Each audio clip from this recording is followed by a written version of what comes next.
আমি তোমাদেরকে কিভাবে বাবুর দুপুরের ভাত রেডি করি সেটাই দেখাবো। চলো।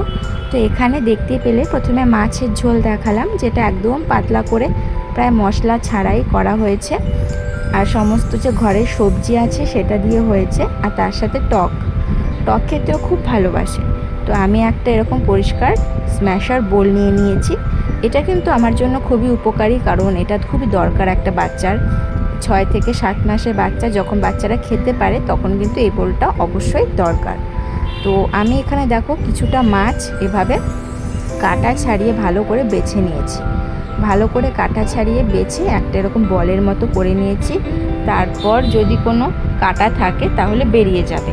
ভালো করে মাছটা বেছে আমি মাছটা দিয়ে দিচ্ছি, আর তার সাথে মাছের একটু ঝোল আর দিয়ে দিয়েছি বিনস, যে সবজিটা দিয়ে মাছটা করা হয়েছিল।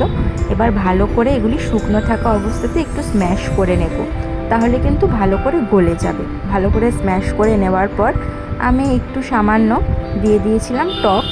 ও টকটা খেতে খুব ভালোবাসে, তাই একটু আমও দিয়েছি, তার সাথে একটু ঝোলও দিয়েছি।